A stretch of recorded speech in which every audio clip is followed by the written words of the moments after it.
All right, everybody, we are back with another episode of the Ascend podcast. Today, I'm really excited. We are going to be breaking down some of the changes for the 2023 season and talking from a coach's perspective, what we like about it, pros and cons, strategies, and how we're going to direct our athletes in this upcoming season. Today, as a guest on the podcast, we have Todd Wise, who is an affiliate owner, and he also does remote programming, owner, head coach of the Pack Fit for competitive athletes. He helped coach a team to semifinals last year with Coach L of Brute Strength, and also had several masters athletes at the CrossFit Games. So he's a pretty knowledgeable coach in the space, and we're going to chop it up and just talk about some of these big changes. I also have Tristan on the podcast as usual. Okay, our head coach and programmer for Ascend Athletes, talking from our athletes' perspectives. Okay, guys, so we're going to kind of go through the list. Let's give a quick little summary just of the big points of what has changed for 2023, and then we'll kind of break it down into some finer points of what we're thinking and what we like and what we don't like. So first one is we are cutting down the number of semifinals significantly. So North America, we're going down to just 2. And it's looking like we're headed back towards a little bit of old school regional format, giving everyone kind of the warm and fuzzies, bringing back the familiar. Along with that major change is we're going back to standardizing programming. Again, kind of bringing it back to what we know, what feels warm and fuzzy.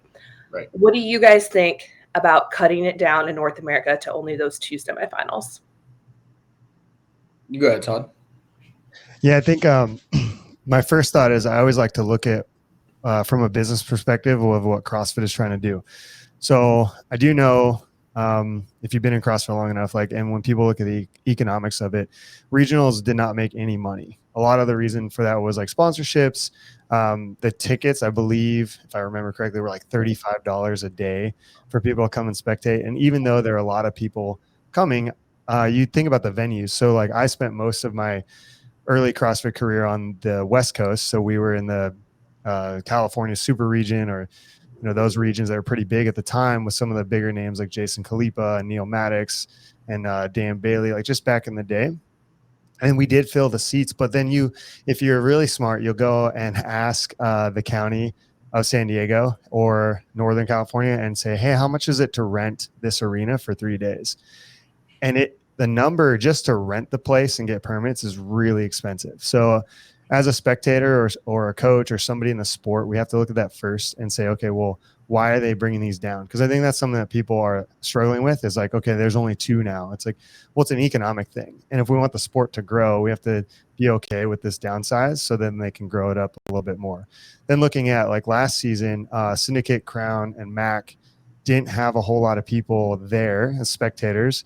Granite Games did a much better job, but I think that had the sole fact to do with they had other divisions competing. So we actually had a couple people from some of the gyms that were competing, doing the RX and intermediate and masters stuff. I don't know how many of the individual people or spectators were privy to that happening, but they had almost 300 teams of 3-person teams. So that money helped pay for that space. Also, the gyms in the area would come and watch. And then the area that I was at, Union Square was the team that I coached. They had a lot of people come from New York to go watch the Granite Games, which was pretty neat. And there was a lot of spectatorship. But again, the tickets were not, as far as spectators, costly enough. And that's something that I talk about a lot with people is that you want the sport to grow. You're going to have to be okay with them downsizing and then things being very expensive. So that's where I would start when people are looking at these things from oh, I don't like this perspective, or how could they do that? They're taking away opportunity. Just look at it from the economics of it, and it makes a lot of sense from CrossFit's point of view. Yeah, I agree, especially when you take into account that now they're, running those 2 semifinals. So they're absorbing the costs. They're going to have their staff out there. They're doing a lot more with that. So it makes a lot of sense for them to cut down the number of events, especially when they're taking on that cost rather than letting, private businesses host those events for them. Mm-hmm. Yeah, I know our team competed at Granite Games last year, which there was a ton of additional competitions running, additional team competitions, teams, all kinds of different divisions, which is not something that existed back in regionals time of running those kind of grassroots competitions simultaneously with our qualifying competitions. And there hasn't really been any talk this year if that would be something that they would do to support the competition. But I do think having kind of a grassroots way for fans to compete is a great way to bring people into the venue. Mhm. On the same note, and this is kind of segueing into what we're looking at as far as bringing it down to two, East versus West, and kind of splitting North America, is last year we had athletes living and training at the same home gym and affiliate competing at different semifinals because they got seeded into different semifinals, which was maybe great for them in the competitive environment because it really built the sense of a team. And they got to train together but not compete together at that next level. However, it was hard for spectatorship, right? Our gym members, our coaches, all of them, a lot of them had to choose or didn't know where the athletes they wanted to support were going to be competing until very late in the season. And booking travel and accommodations became pretty challenging for some of those semifinals just because of the nature of not being able to plan in advance. Whereas back in the regionals days when it was based more off of your geographical location, we used to get people driving kind of in masses and going up together to support the affiliate and things like that. So I'm hoping that by the nature of knowing so much further in advance where athletes are going to be from the affiliates, it will encourage more of that fan base to kind of get behind their athletes again and get excited to be there. Yeah, they at least have a little bit more of a chance, right? Even if it is a long trek to wherever your semifinal is going to be, since there's only two, we should know those dates and locations much sooner in advance this year, so you can get early tickets and things like that, and try to plan your travel accordingly to help with some of those logistical things. Yeah. And you're almost guaranteed that some of those athletes that are superstars that you want to see and want to see compete are going to be there in that competition as well. So you want to go support your people, but you're almost guaranteed that a Matt Frazier or Rich Boning or whoever your favorite North American athlete is going to be there, and you're going to get that fan experience too. Segueing into that, what East versus West? What do we think about kind of splitting those divisions by geographical location again? What does it do to training camps? Because now we have competitors truly training next to each other in the same gyms. How are we feeling? Todd, let's throw it over to you. Yeah, that's an interesting one. I think the first place to start, though, my biggest opinion with that is the line that they drew. I know CrossFit hasn't come out and said why they drew that line, but then if you're smart enough and you can run the numbers from last year, if you're really into the sport, you can take okay, so who qualified to what semi in the top 120, then you can look at their location and where they're from, and it's an easy filter, especially if back end stuff too with Excel, and you can pull that data and just look at it, and already East Coast, if you're a female, you want to move as an individual because Yep. there's looking like 72 females that went to a semifinal from the East Coast now that they've designated, and they're only giving 60 spots. So there's 12 females SOL.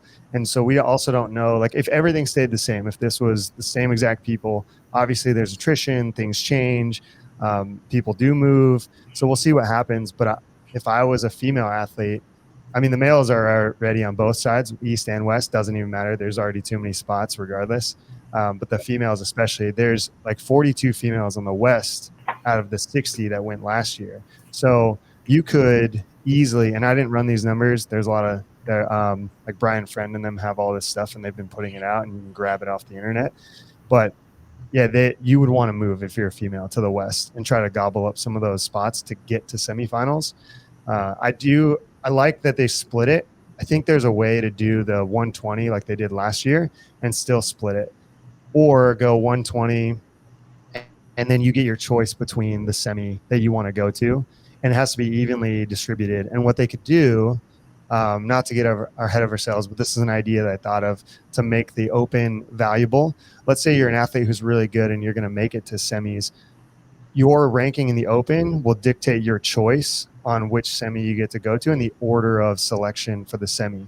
So that incentivizes you really pushing in the open and getting a good score, especially if you know that you're going to make it. So then you could be like, okay, I'm 10th seed because of my open ranking and I get to choose to go either west or east based on my like geographical location, because they are going to have to give up something or something.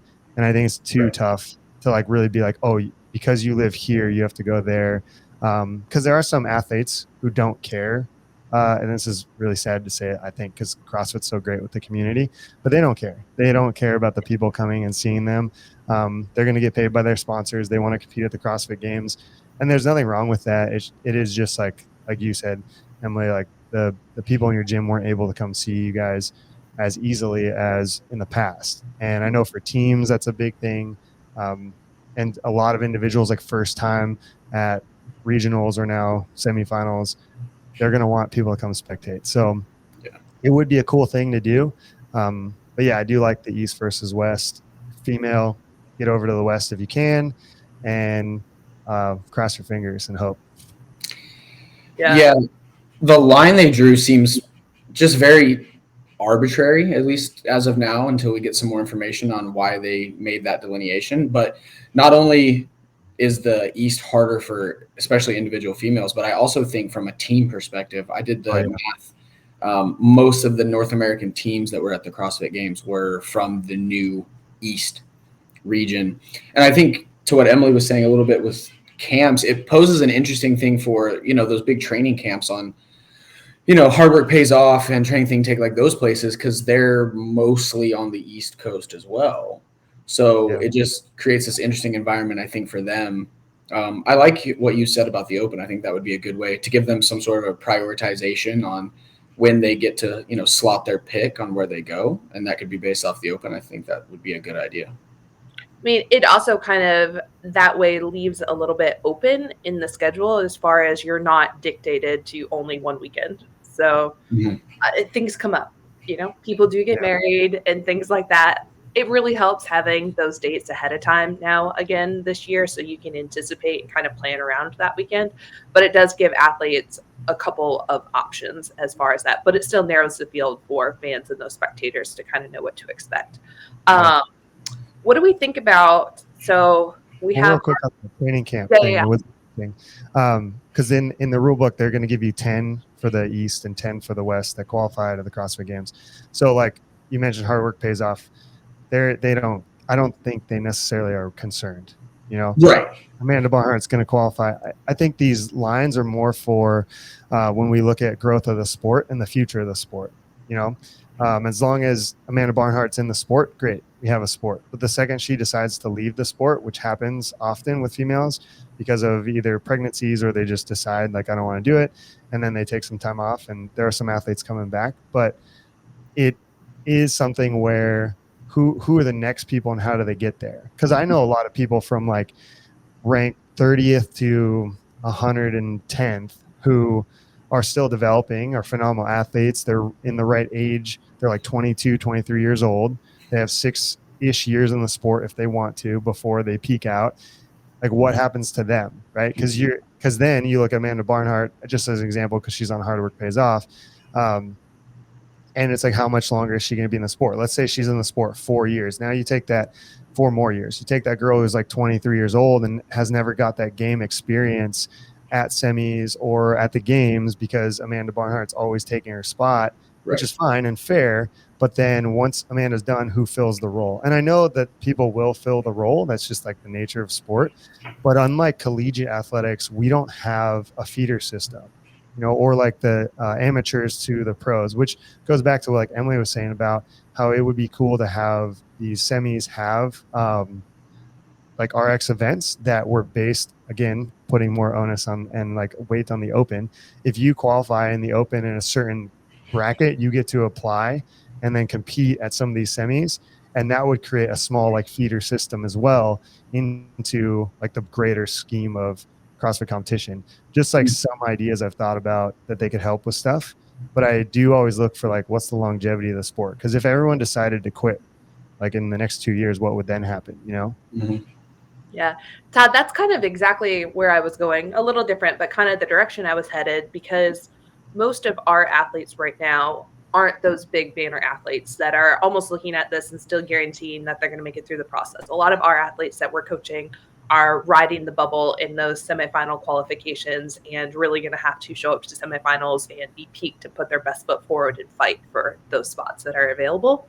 So just from a coaching and kind of strategizing standpoint and things, what do we think about the difference between out of quarterfinals having that 120 depth leaderboard versus cutting down to 60-person depths of leaderboards, right? Like it does change a little bit the nature of what kind of consistency we are going to need to be looking for and how we need to approach quarterfinals. Tristan, want to pop in? Yeah, I think so. On top of what we've already talked about in terms of just the depth in the East versus the West, I think the first thing that jumps out to me about that, and I've been reflecting on a lot, is you can't have a bad event. Like you can't have a single bad event anymore with it only being 60. Obviously, you couldn't have any kind of an outlandishly bad event with 120, but you lost 50% of that margin now. So consistency, like you were saying, is going to be really important in that quarterfinals. And I think we're going to see, even with the time windows that they have slotted for when you have to do the events, I think we're going to see athletes who are like, I got to do it again. Like, I got to find a way. I got to at least know I tried, versus last year, maybe somebody, they had a kind of bad event. They were like, it's all right. Like, I know I'm going to go smash the lift, right? I'm going to get the other total and I'm going to crush that and I'll be fine. That stuff's not guaranteed anymore. Yeah, I think along those same lines, a really big one that's been kind of a learning lesson, exactly what they're looking for over the last couple of years too, is video review. Mm-hmm. When you're talking a margin of only 60 athletes, quality of reps, and you're always riding that line, right, between trying to compete and getting the most bang for your buck with range of motion and everything like that to stay competitive, and making sure that you're meeting the expectations of what they're looking for in every single movement, or the nuances as far as who can load your bar, and making sure that you're executing all of the little tiny rules and stuff that they're looking for. Because one mistake like that, when we're talking 60 and a hard hit penalty, can really pull an athlete out of contention pretty quickly. Yeah, so Travis Mayer this year got pulled out of Rogue because he missed some stuff in the setup, just the setup of his video. Yeah. And I think that's great. I'm glad Rogue does that. It's unfortunate for him, but to your point, like if you're not, that's hard. So I have a lot of athletes who have come on site for quarters and semis, or master semis, and we do all the stuff. And a lot of them at the end of the weekend are like, man, it's so different doing it on site with a coach, helping you through the video process, looking over the rules, double checking things, watching the video again, getting it uploaded on YouTube. I mean, Annika Guerrier thought she had her video in and her scoring, and she didn't, and she got cut out of the season. So like that is a huge thing. And as coaches, you have to think about that and try to get your people on site for these huge qualifiers. And I would recommend that for anything. And that's why I like companies like Train Think Tank. And like, I know you guys have a really big space. So that's an opportunity you have too, even with remote athletes that want to come. I would urge anybody who's really serious to get with their coach in person, even if they're remote. And if it's valuable to you, spend that time, that money, energy, and do those quarters or semis with your coach. Because like Emily's saying, you're going to miss stuff, and that's going to be heartbreaking, once they say, hey, this is a no-go. The other thing on top of that, I think people don't understand the scoring system as much as they should. We're talking about like 60 people now, and it's not like you versus those 60, unless you are consistent, like Tristan was saying. Mm-hmm.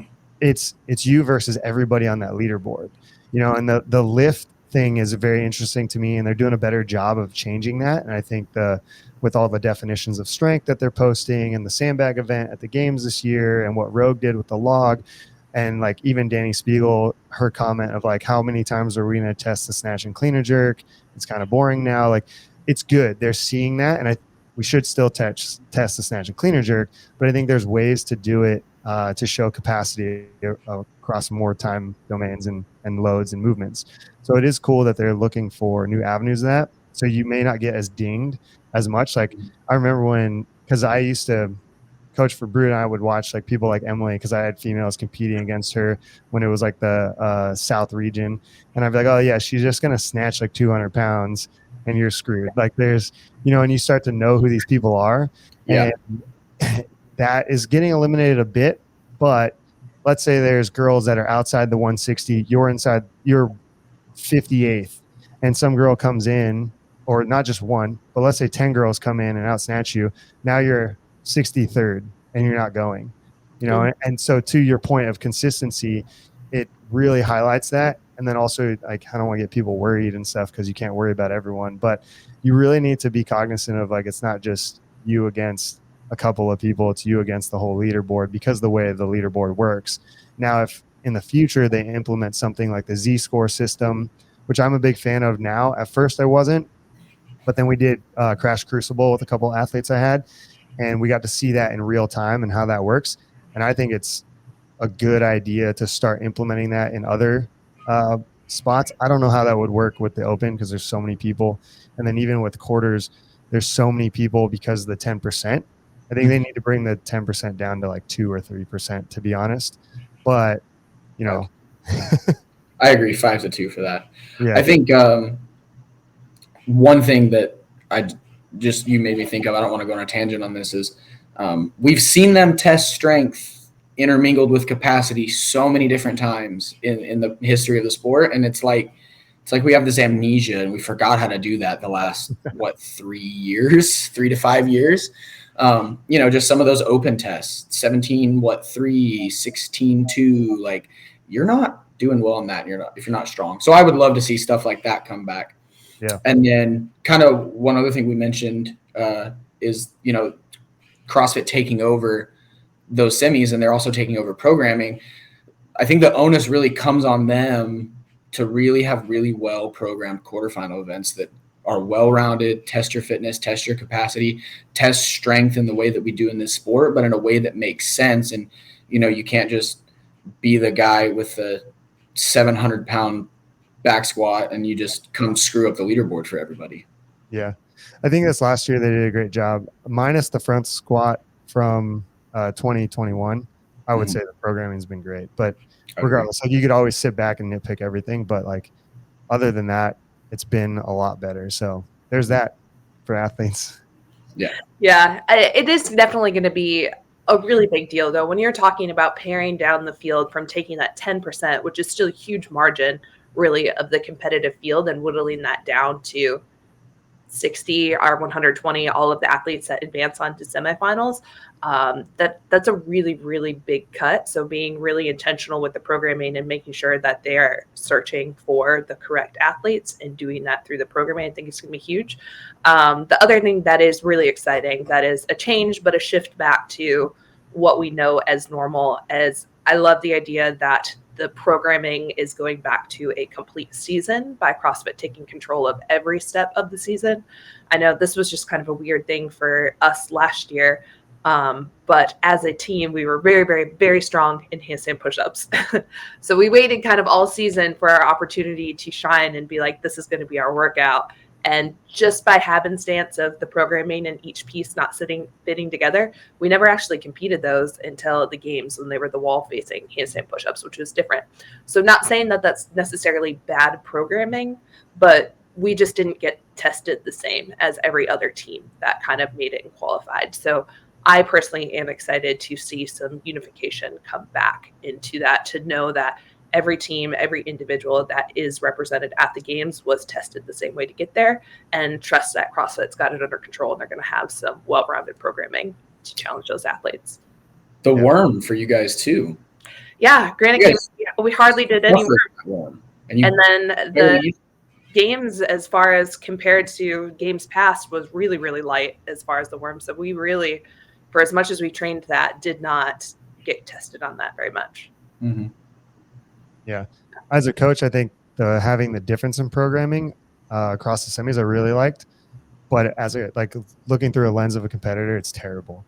Because I like the creativity. I like looking at like what other people are programming. I love looking on Instagram and seeing what people are putting up as their workouts and how they structure them and like what are they trying to get out of it. So that's cool. But yeah, for athletes, it's not great. Like, I just was like, okay, this sucks. Like, you're going to have a really bad time, or you're going to have a really good time. At least if it's done across the board, you're like, well, everyone's having the same good time, or everyone's having the same bad time. I can get down. Yeah. And it sucks as an athlete, and we really shouldn't get caught up in this mindset because it's something you can't control, right? Yeah. But it sucks as an athlete to look at the programming for your event and be like, shit, if I would have went to Atlas games, like there's a couple home runs in there for me and things could have turned out really differently. And so I just don't think that there should ever be that question throughout the season, right? And kind of having that unity back into it. Yeah, as a coach, I love it because I also love picking it apart and having the hundreds of conversations, breaking it down and saying what I would have done differently if I were in charge. But I do think as an athlete, it's important to know that there isn't another option. I have to be good at XYZ. And if I wasn't good enough, I just wasn't good enough. I didn't get the short end of the stick. Yeah. Something that people also touch on too, from a spectator perspective, like most people watch CrossFit know about CrossFit, but one of the rules that I think people, and when you're looking at like live television or live sport, and they ask us all the time, like outside of CrossFit, is like in literally like less than 90 seconds, could the person watching the sport understand what's going on a very basic level? And that's something that ESPN broadcasters talk about all the time when they're building their structure in their season. And that's why sports like baseball, soccer, football, it's like most of the stuff is very clear. You know what a touchdown is. You may not know how many points you get. You may not know how many points you get for a field goal or the 3-point conversion. You may not know any of that stuff. But as a spectator, you can watch and go, they went in the end zone and they scored. They kicked it through the thing and they scored, right? So people know that very easily. When you have too much going on and too many different program designs, people can't learn the workouts. It's too hard to follow. They can't judge it against other people, even though it's fun and exciting to watch for CrossFitters. If I was getting my 65-year-old mom to watch, because that's who we need to watch Right. as funny as it is, like think of how many people watch football on Monday, or Sunday. Like everybody's watching it, and whether they're recreational or not, it's on. And if you want to get to that point where the sport is more well known and you're making money off of it, it needs to be visibly and easily understood and seen through an easy lens. So like, even people would hate this if they made semifinals a little less complex, a little easier to understand. Like if you were doing Helen as a workout, like for example, or something of that nature, it would be easy for someone to be like, oh, okay, I get it. They're doing pull-ups, they're running, they're swinging these things. Okay. And the person who finishes first wins. Got it. Right. And if all of the workouts had that theme, it would be easier as a spectating sport and we would grow. And I think that's one of the bigger problems. I'm not here to fix it or have the answers because there's a lot in there, but I think that is going to help go down that direction by streamlining the programming. And I know that's a criticism that a lot of people have had over the last year and a year and a half.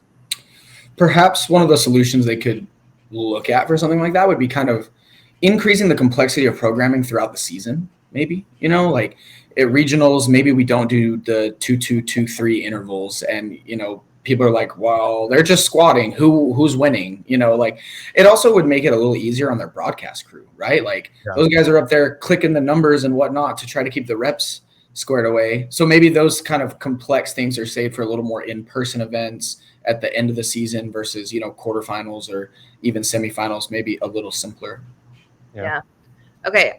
Speaking on complexity, I think we were all kind of excited when things first started getting announced that we're going back to a little bit simpler season structure by bringing it back to just 2 semifinals, East versus West, and kind of paring down and focusing the season.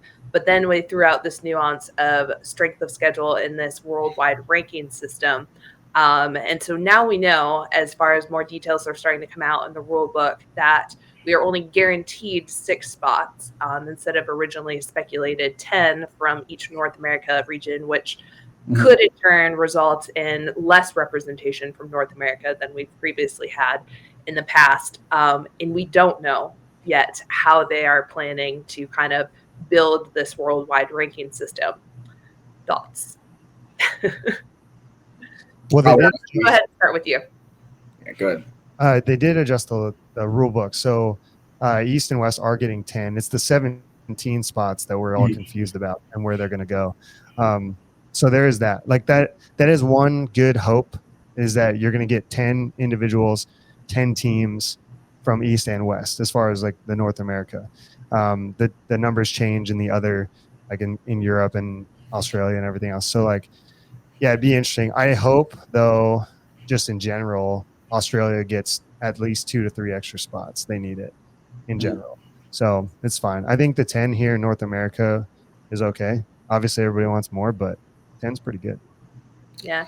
I think it depends too, right? As far as Australia, like you were saying, is there's a whole bunch of nuances now this year about people filing for petitions of where they're going to compete and where they're going to be represented. So let's say you have to live somewhere for 3 years. Tia's done that. She has lived in the United States for 3 years. If she files for a petition, does her strength and her resume from those past 2 years still benefit the Australia region? Or if she's competing in North America, qualifying out of North America, does her history of competition strengthen North America? So we potentially are getting another seed because she's competing here.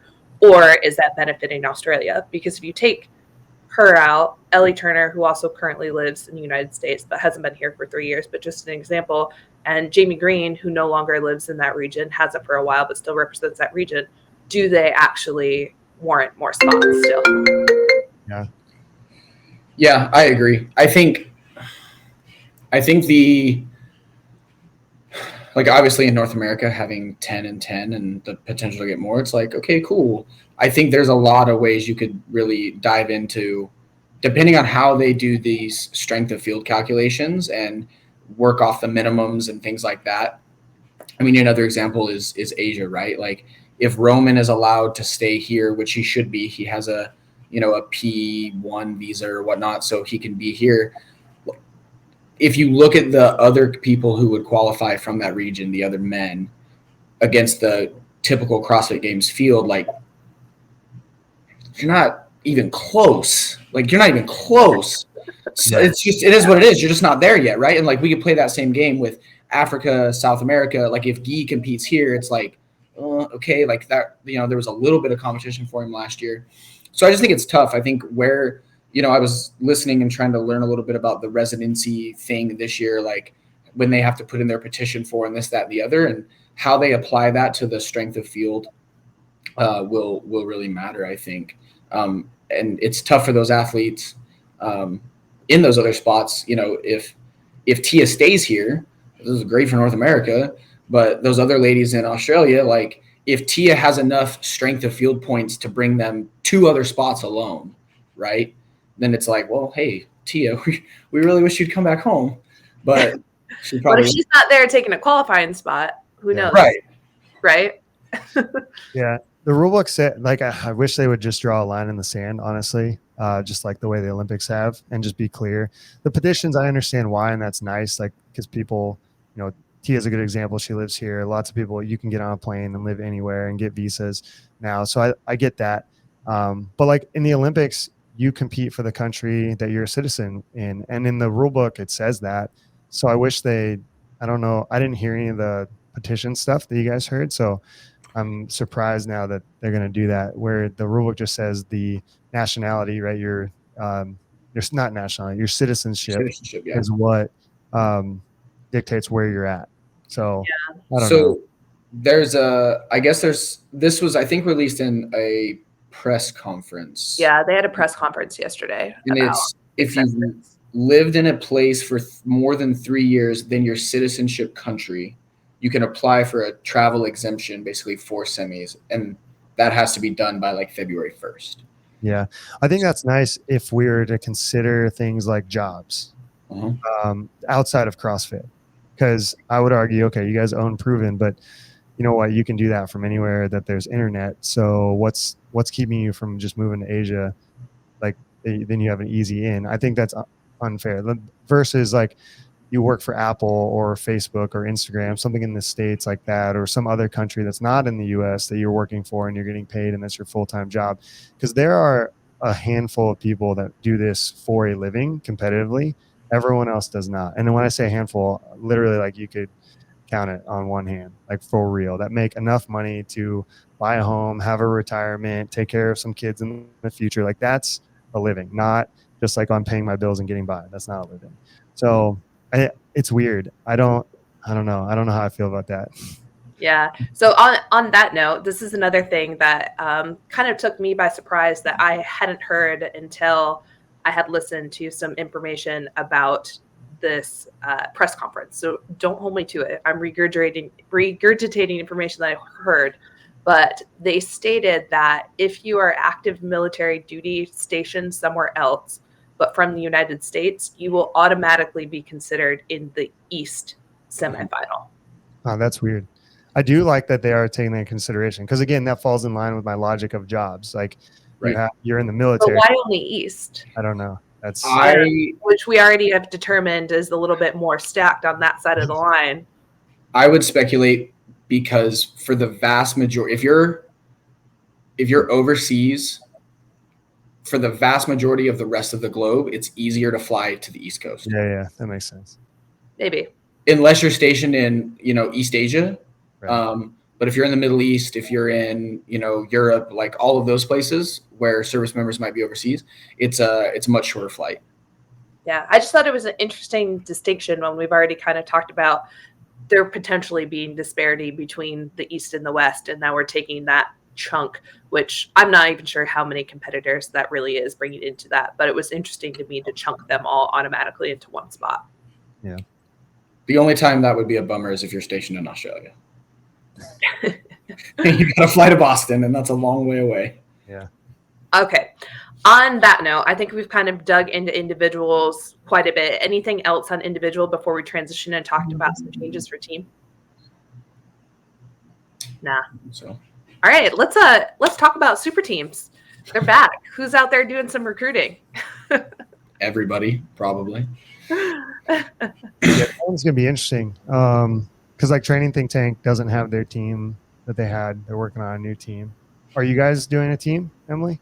Yeah, we don't have it set quite yet.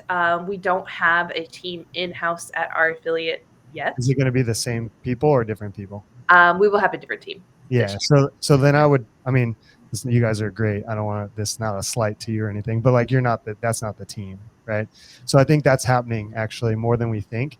Is that there are the brand names like Training Think Tank, you guys that are Invictus, because I think Jorge and Brittany are also not going team. They're going to try to go individual. So it's these teams. I know Christian Harris is going to do a team. So like Move Fast is going to have their team again with him on it. I don't know who the girls are. I think it's the same guy as well. So it's with those things where it's like not all the same team. So I think the whole leaderboard is kind of shook up a lot, especially in North America. I don't know what like Oslo is going to do. I think because of the retirement of Rich and their two females don't want to do team and train that hard as what they've said in interviews. So it's going to be really, really interesting. And I think it's another reset because I feel like there was a team reset in 2021 that like you could really make a run at the CrossFit Games depending on who you are and your capabilities. So like it's almost another year of like anyone could make it, I think.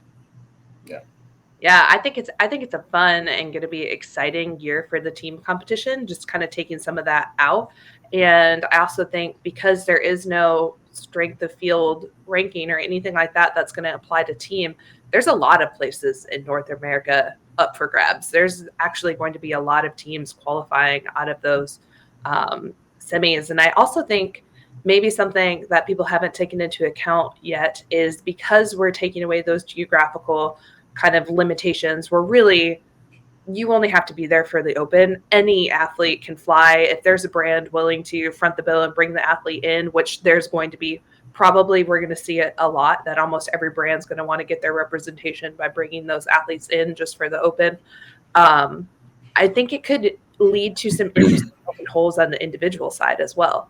I think this year you might see some new perennial individual competitors kind of test the waters in a team format and kind of get their three buddies together and give it a run back with what we saw in that run of super teams, which could result in some changes kind of on the individual side of the leaderboard too. Mm-hmm. Yeah, that one's it's hard to track. I like what you said there, but like let's use Wadapalooza as a good example of that, because you can do, especially this year, you can pull some people together, and like the best example would be Emily Bridgers, Rebecca Voigt, and Stacy Tovar put a team together to try and go 3 female, and they didn't qualify elite. So I do think as a coach, when we look at stuff, and some athletes may not want to hear this because I don't want to say washed up, but there's a timestamp on your athletic career, like any sport. And some of these people have been doing it for too long. Even Rich touched on that, and it's hard on your body. Like, I am amazed from watching and coaching and writing program design and doing CrossFit myself that there are like for 12 years now, but not at a really rigorous level. I'm surprised there are people still doing it as hard as they're doing it. Like, it's impressive, Emily, that you've been able to do what you've been able to do as well. Thanks, Todd. Are you calling me old or are you calling me impressive? Impressive and old. Yes. Touche. But yeah, it is. It's hard. It's hard on the body. I think people who've done it or tried to do it, it gets the volume, the intensity, the amount of training, the loading. It all just starts to wear on you. And it's very cool and impressive what humans can do, but there is a stamp on it. And it'll either break you or you'll decide that this is too mentally and emotionally exhausting and you're just going to go back to health and fitness, which is totally fine. So I think there are people out there who might be like, yeah, I'm going to take a run at team. But if there's some 23, 22-year-old kids out there who've been training really hard and they have all the metrics, like you got a couple guys that can snatch 285 and some girls up there with a 175 snatch, and they got 2-minute Fran times. I mean, it's hard to compete with that. It really is. Yeah. What do we think about, as it stands right now in the season, and I don't see this changing, quarterfinals for individuals come up first. And as long as they're slated on a roster during the Open, they're still technically eligible to then, if they were to miss semifinals, kind of shift focus and compete at the team level in quarterfinals and kind of change up their season. Do we like having that option for athletes, or do we think you should have to pick an individual track versus team competition? Tristan, you want to start here? Yeah, I think that comes down to kind of just having conversations with all your athletes, right? Like, you don't want a ton of people really committing their time and then, some young stud, like he was saying, just narrowly misses out and then they just kick somebody off the team and it's like, oh, so sorry, like you're out now. But I don't hate it, that's for sure. I think it does give some opportunities for those athletes who are coming up in the sport who might miss individual quarterfinals for one reason or another. It gives them another opportunity to maybe get some competition experience at a slightly higher level. And then also, I think can help you not stack your roster, that's not the right way to put it, but have a really, really good alternate in case somebody gets hurt, things like that, if that person doesn't make individual as well. Yeah. Todd, do you have any thoughts on kind of that topic? Yeah, they've done this since the beginning of the Open and teams. That's how it worked.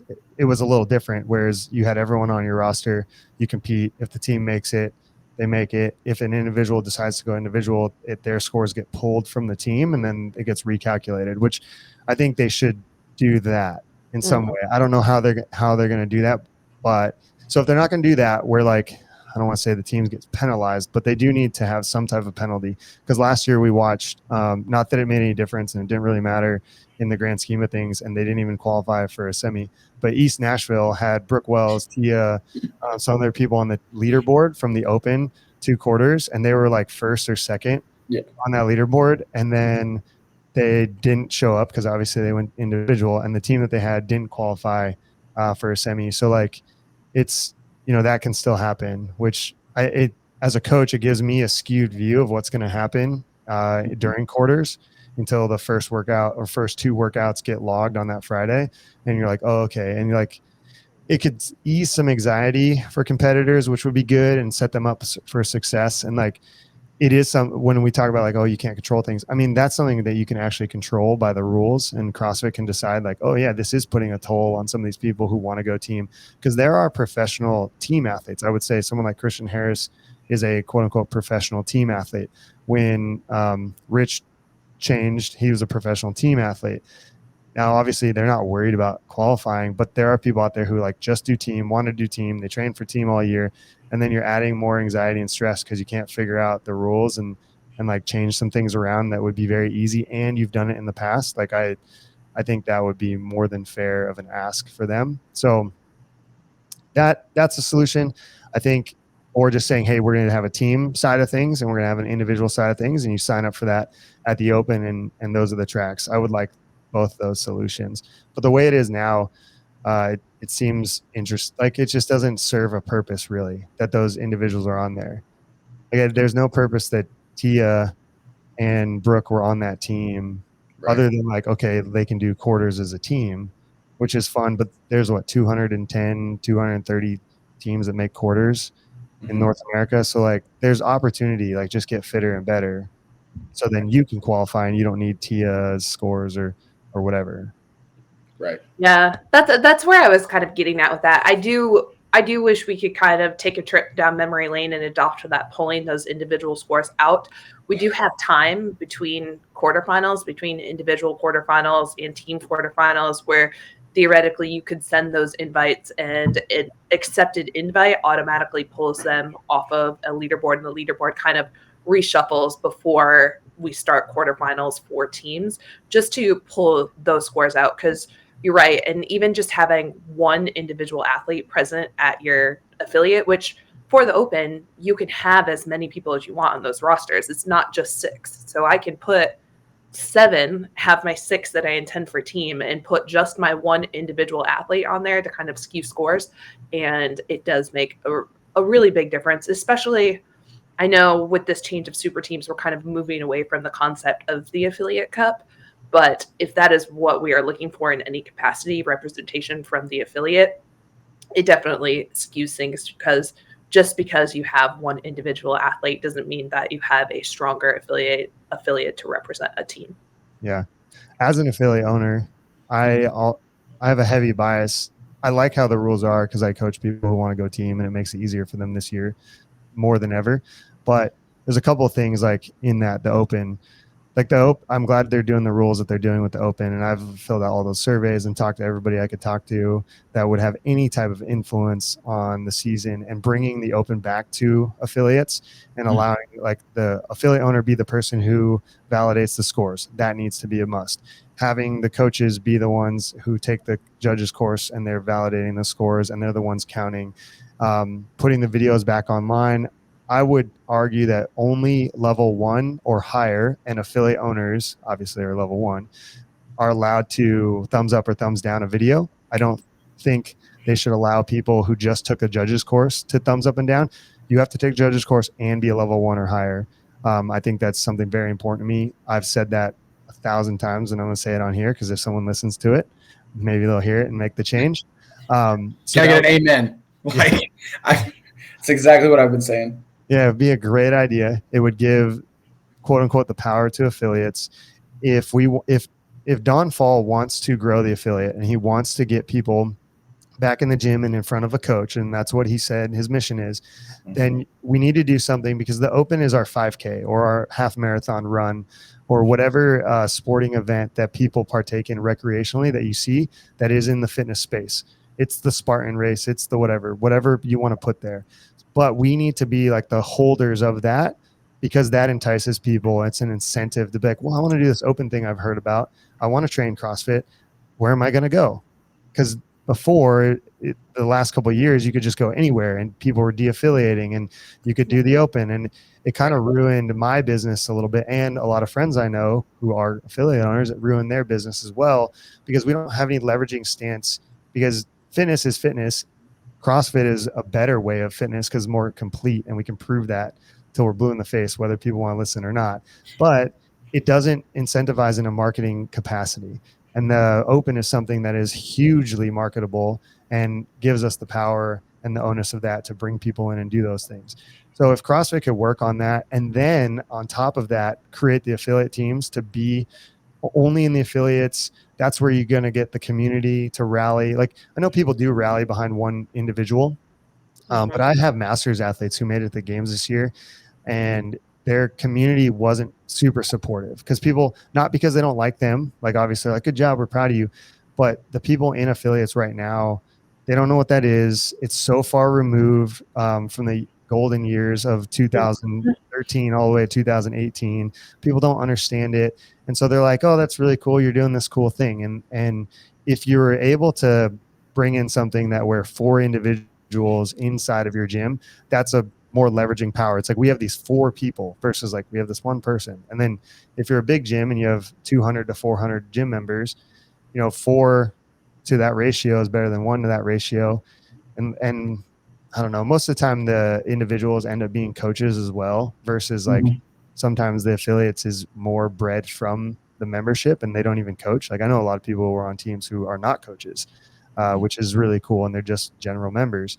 So there's a lot to be had there if CrossFit wants to look at it through that lens. And I look at it that way. And I want everything to be back kind of in the power of the affiliate owner, for the sport, for general people doing it. It helps us control quality in a lot of different ways, protects higher level athletes.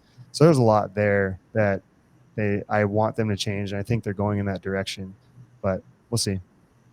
Yeah, I think all of us want CrossFit to grow and this to continue to evolve and all those things, but miss those Friday Night Lights days where it was kind of everybody behind one team, like cheering on this girl because she's the best lifter in the gym, but probably wouldn't have a chance to make the team, but need her to get 5 more pounds to help contribute to the team effort. And it was just a different sense of community. Like that's how I first got started competing, even in team, is I didn't think that I could ever compete at that, but I thought maybe I could help contribute at my gym. And then my gym from 2014, everybody would road trip up, rally, make shirts, and be in the crowd with like cowbells. It was like Friday Night Football almost. It was just a completely different atmosphere, which I know there's growing pains and we've had to make adjustments and everything, but being able to bring back some of that fandom into it at the affiliate level, I think would be really just changing. And I'm glad that they are requiring you to be an affiliate in order to compete in the open for any athlete. I think it definitely brings back some almost reward for staying loyal and staying as an affiliate member and stuff. If you come to my gym, you can do this. And I'm glad that we are putting some emphasis back on the importance of being affiliated with CrossFit and the brand that we all represent and are trying to grow. Really. Yeah. To play devil's advocates of my own ideas with the rules the way they are, because you have to do the open. So you could get a group of people in your gym that want to be there and be part of your affiliate as the affiliate owner. And it would take a lot of work on your end, and you might have to send out an email to the whole gym and tell people, but you could really create a cool atmosphere around these individuals that want to be a part of your affiliate and try to go to the CrossFit Games, especially if they're like a super team style affiliate. I do think there are affiliate owners who are fully against that and they don't like that idea because it's like new people coming into your gym. But because it is like a sport thing, you could position it a different way and get the community to get behind you, as long as like you have really deep roots in CrossFit. Because I think the hardcore CrossFitters in your gym will love that, and they'll love to see the people training really hard and doing like really impressive things that might even bleed into their own training and their own dedication and like really inspire them. So there could be some value of being like, hey, on February 1st, you want to come to our gym and we'll like quote unquote sponsor you. You'll be part of our affiliate and you'll be the 4 people and we'll support you and get behind you. And I mean, I think there's value there as well. It'll create a lot of, I don't know what it could create, but it'd be cool, I think. Yeah. Go ahead, Tristan. I love what you said about just the community embracing people. I think it's especially true. Nobody embraces people walking into a CrossFit gym like the OGs. Like if you started doing CrossFit in the early days or, 2012 or before that, or, through the golden years, it's like anybody can walk through the gym and they're like best friends immediately. And they're just so happy they're there, versus like some newer people are just a little more standoffish about it. It's kind of weird. Yeah. I wanted to get both of y'all's opinion on the team time window for quarterfinals. Yeah. I have strong feelings about this. I have strong feelings about this. I've competed team a lot. One thing I really think is a struggle, and again, this kind of goes back to what CrossFit's intent is. We're moving closer to a super P team type structure. So basically what Tristan is referencing is the team competition for quarterfinals is in the middle of the week. So what's going to happen is either athletes have to plan ahead if they work a full-time job and take those days off, or it's going to be really hard for them to compete because of the time windows. So what we're doing essentially by scheduling that there is almost making it essential that this has to be a priority in your life and that you have to treat it as if you're a full-time athlete, even if you're not and you're not making any money. Right. doing this. So I guess it comes down to, again, what CrossFit is searching for. Are we searching for going to the super team route and moving it to this is our professional sports teams? Or are we still an affiliate-based cup with grassroots where we want people to be able to come up through team competition and kind of evolve and compete through there? Because by the nature of putting it in the middle of the week, you are making people having to kind of choose and select priorities. It also poses huge logistical issues for the affiliate. Oh yeah. Like it's a nightmare. Not if there weren't already, but yeah. Yeah, exactly. Right. It's like I feel like having been a former affiliate owner, it's like, okay, like we've got our team. Like I want everybody to rally behind them. Okay. But I can't run classes Wednesday, Thursday, Friday. And I also need you guys to take off your job so that you can come cheer them on at 4 p.m. when they can all be here, please. Like, I mean, I feel like some of your members would do that though. Some of them probably could. Any reason to take some time off. Yeah. Some of them probably would. But yeah, that's really interesting. I think to answer kind of your question from something I heard, Adrian Bosman talked about, and so did Justin Berg, like their response to the team stuff was because they're just what the athletes were doing, what the current teams were doing. And I think primarily the top level ones, something like what Mayhem, obviously with their 3 teams and some of these other teams were doing. So because of that influence, I don't know if they're really thinking about what they want out of it, other than like, hey, we have this team competition. We got to figure out some rules for it. We know that people, some teams were breaking the rules and not within the 100 miles. Some teams were doing this, that, the other. So they try to figure out a way to change the rules a little bit so this can happen. As far as like competing in the middle of the week, it's tough, especially if you're like requiring them to come to an affiliate, which then hurts my other argument earlier about having it be part of the affiliate. Right. Also, on top of that, like quarterfinals are not super friendly, like to all affiliates as far as setup.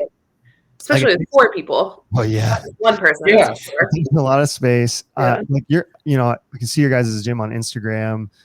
Ricky coaches for you guys now. I'm good friends with him, so like I follow and watch all the stuff. You guys have everything you need. You still have a small enough space that like if you don't have your classes, you're gonna be in trouble, right? But you still have like the 15-foot rope climbs. You have the rig stuff. You have the little squares and everything. But then I think about like people setting up camera angles. Like we've all tried it. You have to get your camera so far away for the rope climb and wall balls sometimes that like you just run out of space. Like your camera's up on the wall in the corner. Now you're risking people walking in and out of the camera, not showing the thing, and then you're going to get penalized. So it's pretty crazy because I think on one hand they're like, okay, we're going to do this in the affiliates, but then on the other hand, we've never taken any inventory of square footage size of affiliates. So and then we've never looked at like, oh, how far do I have to back up this iPhone or Android to see if I can even see these things? How many gyms actually have 15-foot ceilings or higher? Because most of them don't. Mm-hmm. Like most of them are like 12 feet. And depending on where you're at. And like I know like people are going to argue, well, I've been in this, blah, blah, blah. It's like, yeah, but I've been to a lot of gyms in my lifetime in CrossFit because I love looking at people's aesthetics. I love following people on Instagram and seeing how they set up their rig, where they put this. I'm very like operational capacity driven. And I just see so many things. I'm like, you're not making it happen. Like there's no possible way.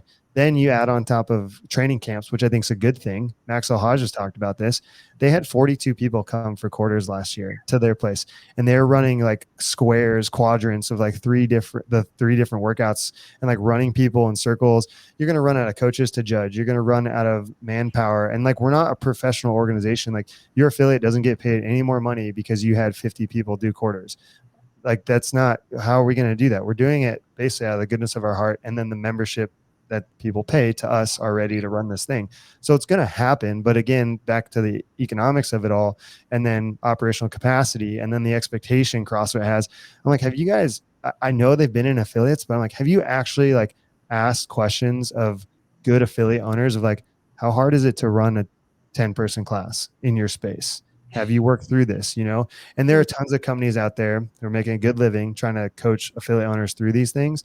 So it's obviously a problem because those businesses exist. And someone like Stu for WTF Gym makes a ton of money helping people through these things. So already knowing that, like if I was CrossFit, I'd take a step back a second and be like, okay, we want 4 people to do this in the middle of the week. Then we're going to ask them to use 20 million GHDs, 15-foot rope. Like, it's just like, I don't know. So that needs to be cleaned up a lot. I think they have a lot more problems, and they're asking the wrong people for their opinions and solutions, to be honest.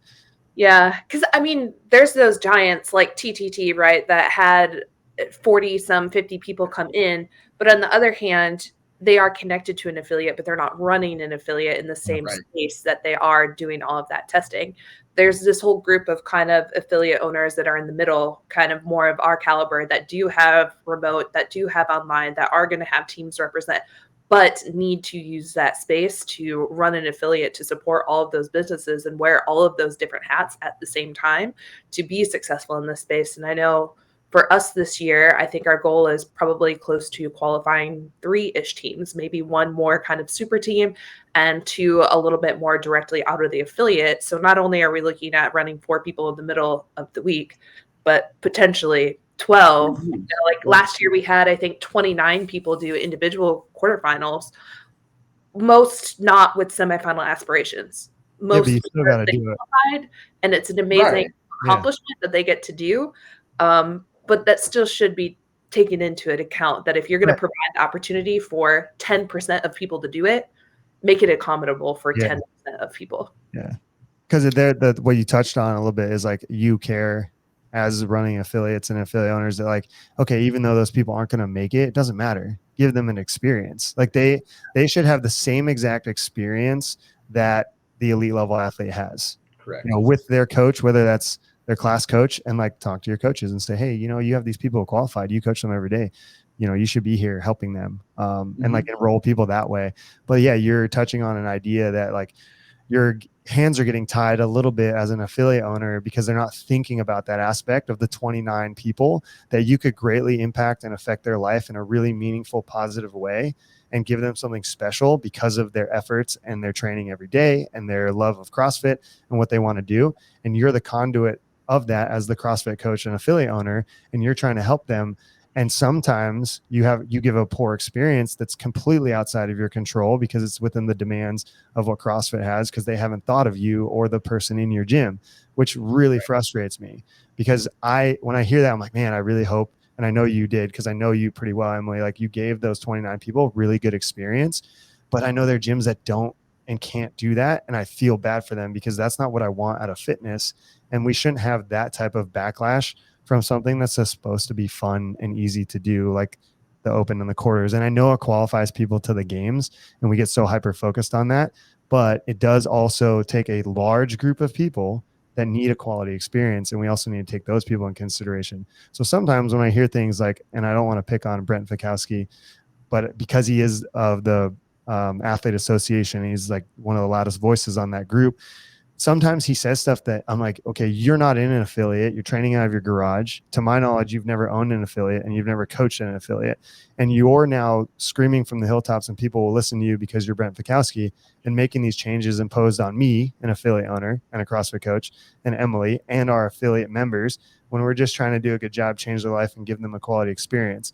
So sometimes my frustration is because we're not getting heard as much as we should in certain capacities that are very relevant to us and not relevant to these other people because they're large personalities and large voices.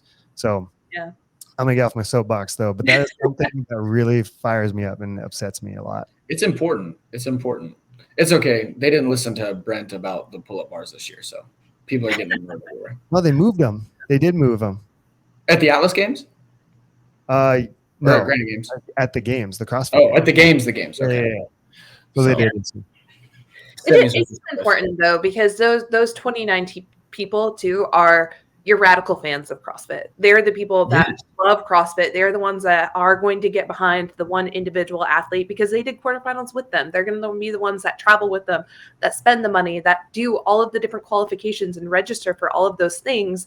So it's important to make those people feel heard and really feel a part of your community, not just at their gym, but as a whole in the landscape of CrossFit. Like, for goodness sake, send them a patch or something for qualifying, paying to register for multiple things, right? It could also really something.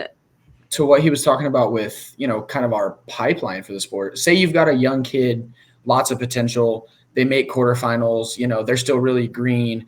And then they have this awful quarterfinals experience and like it's just miserable. And they could have had a really bright future in the sport, but because of that experience, they're like, nah, this sucks. I'm out. Like, I don't want to do that again, right? Yeah. Oh man, this is good. To your point, this is an old analogy too. 2012, the first workout of the Open was 7 minutes of burpees to a 6-inch reach.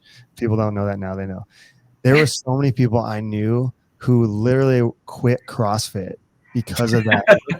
And like I didn't see them in the gym ever again. They're like, "No, this is stupid. CrossFit is stupid."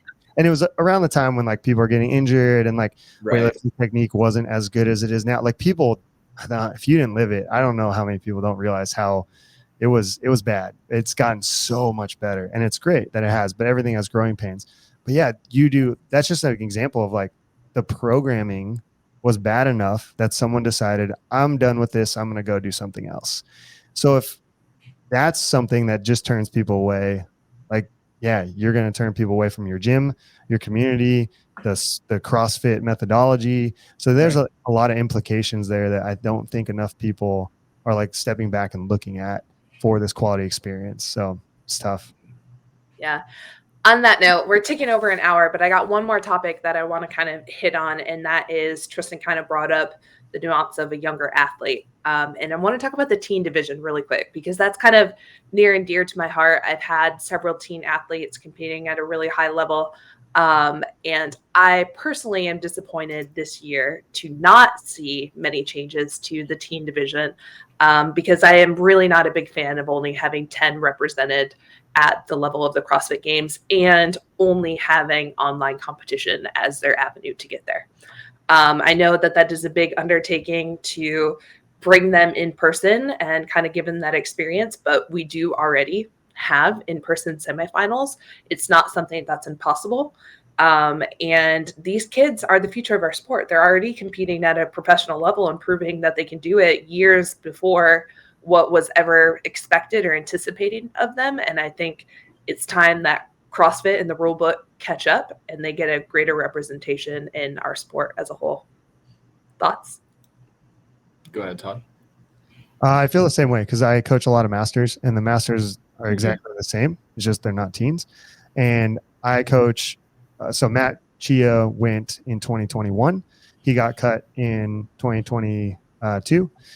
Phenomenal athlete, finished 7th at the CrossFit Games in 2021. Has been in the CrossFit Games years prior. He did not get the experience this year because they went down to 10. He is a phenomenal athlete, and that's what you're kind of alluding to. Is there are so many athletes out there getting excluded because of this excuse. I'm going to call it an excuse because that's how I feel like it is. We can't have enough people there. It's too many people, and I get it because there's more divisions and stuff. But come on, first of all, the masters, the teens is a whole nother argument because they are the feeder system and they're very important for the growth of the sport. Also, on the other end, anyone who's 35 to 75 years of age, typically, and they're playing CrossFit, have jobs and they have money. They are the largest source of income for not only affiliates, but the sport. You look at triathletes and the average age of a triathlete who participates, and you look at the amount of money that triathlons make over the year in the triathlete community. And then also look at cycling. You could look at crit racing. There are a lot of adults who do crit racing, which is like a weird thing when you think about it. Or mountain bike racing is also very big. Also, right? So there's so much money out there to be had. And I know like people are gonna hear this, like, oh, that's weird that you're like talking about money. It's like, yeah, but money makes the world go round. So if we really like these things, we got to keep doing it. And you're just cutting out dollars in revenue that you could be capitalizing on as a business of CrossFit. And then again, giving these people the experience. My athlete not going to the games should have gone to the games. Same thing with Tony Kurz. He also got cut because it went down to 10 and he was 13th in the semifinals. It's like he won Wadapalooza last year. He should be going to the CrossFit Games, and it's like they're not seeing those one-offs. And I know that that's not a one-off. I guarantee you we could go down the list of the leaderboard and start looking at all of these people and hear all their stories. And it makes a strong argument to go to 20 or even 30. they are going to go to 20 next year. They said in 2024, so that's good. And but it's like, why not now? You know. Yeah. Right. I know in-house here, for us this past year, we had 3 teens, and we had 2 inside the top 20, a 12 and a 15, Morgan Hickson and Riley Barr, that ended up sitting out games when Morgan would have been a repeat games competitor. So this would have been her second time. She was there the year before. I believe placed 7th at the games. That sounds right. I'd have to look it back up, but did very well at the games, and she took 3rd in the Open in her division. Just had some workouts. You know, they're still developing athletes that didn't go in her favor for that cut. On the other hand, so it was a bummer that those 2 missed out because of that. We have Haley Rolfe, who this was her second appearance at the game. She did make it into that top 10. But on the other hand, competing at the actual games with only 9 other athletes on the field was a drastically different experience for a young athlete versus competing in a field of 20. I think I know why, but why was that? Yeah, so like I said, these are still developing athletes, right? They have weaknesses, they have holes. We can't go into a competition expecting these kids to be fully developed athletes that have been training this for 10 years that shouldn't have holes and weaknesses. And when you're in a field of 10, it is a very lonely feeling to be the athlete out there getting your weakness exposed. And it wasn't just her, but it was almost 1 or 2 athletes on every single workout that were kind of left in the dust by some of these new skills and new tests. And it's a sport.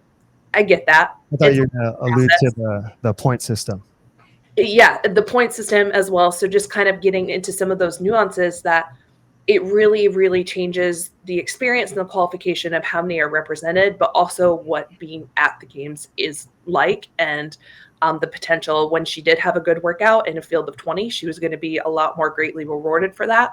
There was more opportunity for weakness mitigation too in a field of 20. There was some workouts where she was bottom of the field, where in a field of 20, she would have been in that 50% range because she is a really well-rounded athlete for being 16 years old. So just really big fundamental changes to the season as a whole from a coaching perspective, that from an athlete, those changes are more emotional type of thing, like not seeing kind of the nuts and bolts of the numbers and what's kind of resulting in this, but the feeling of competing and how she felt at the end of the competition was drastically different. Yeah, my first-time athlete, Jen, made it to the games this year and finished last place, but has an average finish of 5th place. So you're like, yeah, are you serious? Right? And that's a really hard. Imagine being 16. That was close to Haley's experience as well. And imagine being 16. She was 3rd on the podium the year before and walked away from this season being one of the top 10 athletes in the world, feeling like it was a complete disaster and not knowing if this is what she wanted to do going forward. And I just don't think that should be the goal of what we're testing in our masters and our grassroots development program as our teens.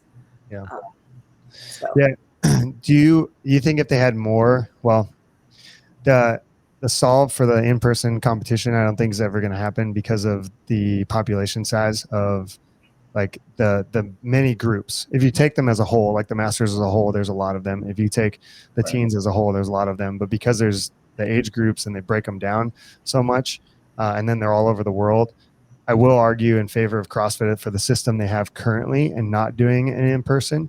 I do think they should just cut the semis though for them. I think it should just be like age group online qualifier like it did. You do the open age group online qualifier, and then maybe if they want to do something in person, maybe in Europe because there's a larger market there, and then in North America where you can, because you qualified, you can go compete like they had at Granite Games and do something in person that's super fun as a stepping stone, but it doesn't count towards the games. I think that'd be cool. The only other way they could do it is doing a circuit where like the Legends doesn't do teens. That might be a thing that they should look into. But Legends and Masters Fitness Collective could be partnered with CrossFit in some way because they're already running profitable competitions that have been running over the last couple of years, and they're doing it this year to get these development programs going and people competing. Do you know the teen one? It's like the one. Yeah, the pit. Yeah, they do a very good job as well. They do a good job. They host a big competition in 2020. Kind of served the purpose of the games replacement for the teenagers, and they've been running a pretty big competition shortly after the games every year. So it kind of is the filter spot for those athletes that just miss out of the games. Yeah. The one thing I did also suggest last year was that because Granite Games was going on and I had a Masters 55 doing her semis during the same weekend as the Granite Games, and my wife was on the team. So I went to Granite Games and didn't help this Masters. Luckily, I had someone to help her. But if Granite Games was able to do those workouts at Granite Games, as an example, and it goes to the worldwide leaderboard, and because you have a certified judge in person, they don't need to submit a video. It's recognized through. That'd be awesome. Yeah, I think that would be a cool solve because it is a worldwide thing. So if CrossFit was like, okay, hey, we have this many spots or whatever, you can come and do it here, or you can do it at your affiliate or whatever, and that's just the process that we go through. If you do it in person and you compete head to head with people, those points do count, and we will have legit judges, and you get to move forward that way. I know there are some athletes who would opt out of that because they don't want to do head to head, which is totally fine. But I think that could also be like an interim solve or like an idea of some type of hybrid that would allow them that process. Because as it stands right now, and I hate to say this, but this is the position that CrossFit has put these age groups in, is they're a sideshow. And they did a much better job this year and last year of putting them on the field of play and putting them in the Coliseum. So I don't want to like take anything away. CrossFit's taking steps in a positive direction for these people, but they still are a sideshow, which I think's not a great thing, and they got to keep building in the direction that they're building. So to that point, yeah, in person would be good. I think just from their perspective, it'd be really hard because it's worldwide ranking. Yeah. Yeah, I think if we could at least, and not everybody would agree with me because it's still leaving out some, but at least start with that 16 to 17 age range and that 35 to 40, where we legitimately have athletes qualifying in the RX division still and could choose to compete in those divisions or go as individual athletes, the opportunity to compete in person somehow. Like you're saying, I like the idea of it being optional, because the other thing that really sucks for my teen athletes is the only way for them to be showcased is at our affiliate. So we do the best that we can to make it a big deal for them, invite people in to come watch them. But for a lot of them, this is their sport, and this is what they put everything into. And only 10 get to showcase that and truly compete. Yeah. And again, growing pains, it's a sport. I know sometimes you got to go through some hard stuff when you're growing up to kind of learn the growing pains. I just wish that there is a way that we could give a little more opportunity to such a really big representation of our competitive field, right? Like that 35 to 40 age division has huge, massive registration numbers in the open. There's a big chunk of our competitive field that lies within those 5 years. You take all of masters to teens combined. So, financial struggles and whatnot, but I definitely think that it's something that CrossFit needs to look into, to building and making some changes for the future, which they have announced that they're going to do. But just really realizing the implications of kind of cutting that field down to 10 and how it is affecting kind of the growth of the sport. Yeah. I like how you touched on it, because you know better than anybody that like winners win, right? So if you don't get opportunity to compete in person, and like, I mean, I've done other competitive athletes, and then I also did martial arts, so I fought. And so I have a physical, like combat sport background where like dominating another human being was the game. So, but you learn so much so quickly from those types of sports. And even though you're not physically coming into contact with somebody, and we're all really respectful and nice in CrossFit, you know, you do learn a lot from beating somebody next to you. There's, if you're aware, and there's so much, like as a coach, you can only describe until they like reach it and see it and feel it. Because I watched a ton of athletes over the years who try to get to regionals, then they get to regionals. That one weekend experience changed them forever. They like now know what it takes. They know the speed that they got to move at. They know the competition, and they're a completely different athlete, not because of training, not because of anything else other than psychological and emotional like change and pressure and realization and awareness of what this thing is that they're doing. And so to your point, if you're not giving that to the development of the sport, the younger kids who are going to come in and be 20 years old one day, you know, they're not going to be good enough mentally and emotionally to take down someone who's been doing it for a little bit. And so it is really interesting to watch people like Emma Lawson and Kurt Setter, and Mal O'Brien come up and do that. But like, we have to have something there. So to your point there, I think just alone the one age group of like the 16 to 17 needs a hard look. They all do, but I would get on your team of how important that is. Because Justin Medeiros is a walking example of that, because he competed as a 17-year-old at regionals, and people forget this. Like, he did it in 2016. He was at regionals and got beat on, and then came up, got a little bit better, got a little bit better, got a little bit better. Now he's the fittest on earth. And same thing with Emma Lawson. So we'll see. But you're on to something. It's the fun part of the sport, right? Is getting them to compete. Like, we want them to stay in the sport and choose to do this, because reality is they're still young. They're athletic little humans. They can choose a different avenue if they want to. Like, our Haley very well could get a scholarship today to play softball in college. She's a phenomenal athlete.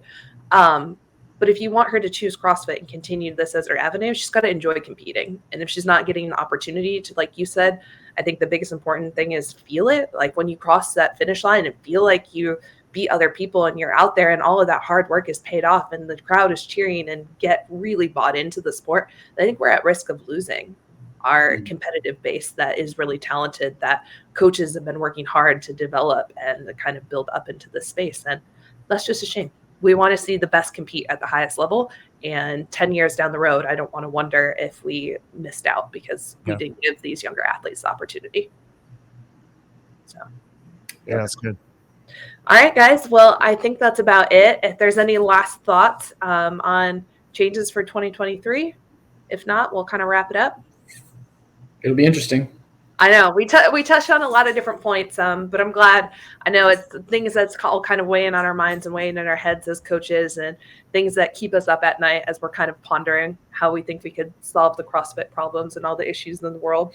But it's important that these voices be heard. So thank you guys for joining me today. Todd, real quick, what's your Instagram handle? Where can people find you?